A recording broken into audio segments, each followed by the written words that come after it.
me. Please don't do it. For God's sake, don't do it. With folded hands, I request you. Do not try to prejudice the court against St. Stephen's College. Secondly, if you keep on doing this, you are actually unwittingly eroding the objectivity and the independence of the court. Whether you succeed or not, your effort is actually to make the court a footnote to the media. Now, this is a very dangerous thing in democracy. If the courts do not function independently, objectively, truthfully, and all of us don't create an atmosphere which is conducive to healthy functioning of the impartial functioning of the court, then we create a very anarchic society, unlivable society. It's an absolute nightmare. For God's sake, look beyond St. Stephen's College. Tomorrow it may be you. Today it's me. Tomorrow it may be you. At that time, there is no point in sitting and crying over it. Oh, what is happening to me?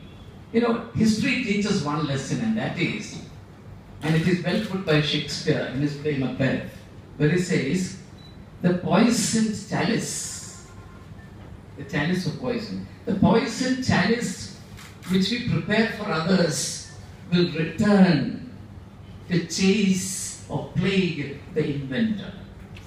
Right? I'll repeat that again. The poisoned chalice which we invent will return to plague the inventor. It will come back to you. My time is nearly done. I have only 7 months to go. But my concern for the health of the society remains. Your children, your grandchildren must have a society where they can live free from fear. A society where they will not be hounded like animals, as I am today. You know the image, my image today is that of an animal who is being chased, hounded. For a 64-year-old man, it is not easy to take. But I take it with great happiness. You know why? Because I believe in God. Because I believe that justice comes from God. Because I believe that I am doing the work that I have been assigned by the Almighty. Because I believe that if I am doing the work of the Almighty, it is not my business to protect myself. It is the business of the one who has called me to do it. And I am sure he will do it. I have no doubt about it. Finally, my friends, I would also say this to you. Please forgive me. Remember, I am also a human being. I have a wife. I have 2 daughters. We have to live in a society. This is 2 attempts were made before to trap me in sexual harassment cases. 2 lady members of the non-teaching staff were put on me to frame me in sexual harassment cases. I am revealing it to you. Both cases crumbled. And then a certain member of the faculty gave a report to Indian Express, the New Indian Express, saying that the principal of St. Stephen's College is mired in sexual harassment cases. And when the governing body took cognizance of it and started a fact-finding inquiry, when she went and got a stay from Delhi High Court. This is a 3rd attempt. You can see for yourself.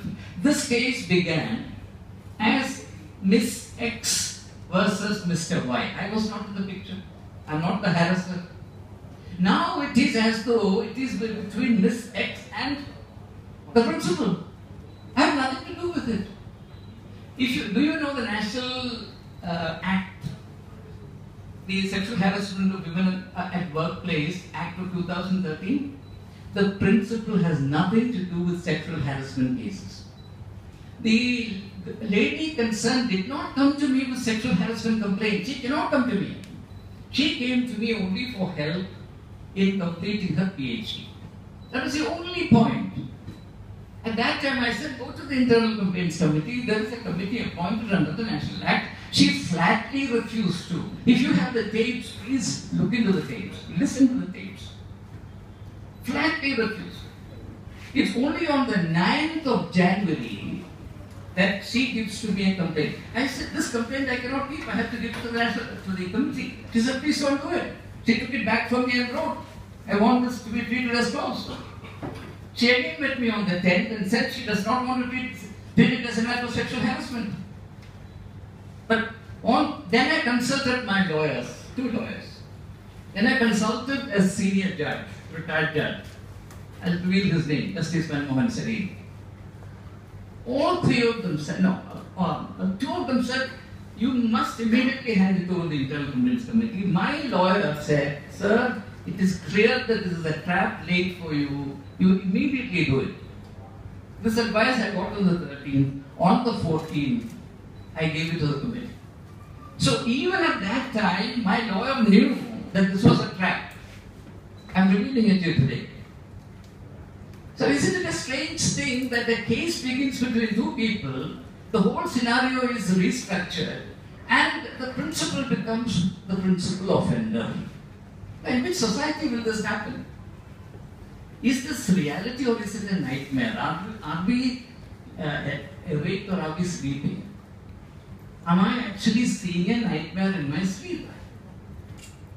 Can this happen in a rational society? You please ask yourself. Alright? Last 2 questions, please. Now that the matter is before court and UGC has asked ICC to complete a probe into it, Yes. my just concern is what is the time frame which has been decided that by when the ICC will be, having said and done everything, by when? Thank you. Thank you for your question. Like you, I'm also eagerly looking forward to it. Now that the UGC has come into the picture, because of MHRD, and I want to thank both the MHRD and the university for it, none of us needs to have any worry. 2 things are guaranteed. One is that the committee will do its work with at most impartiality, because it's being done under the direct supervision of UGC. So nobody can say that this process lacks credibility, right? So it is something over which I rejoice. The second thing is that no undue delay can be caused. So let us, both of us, let's together look forward to the findings of the committee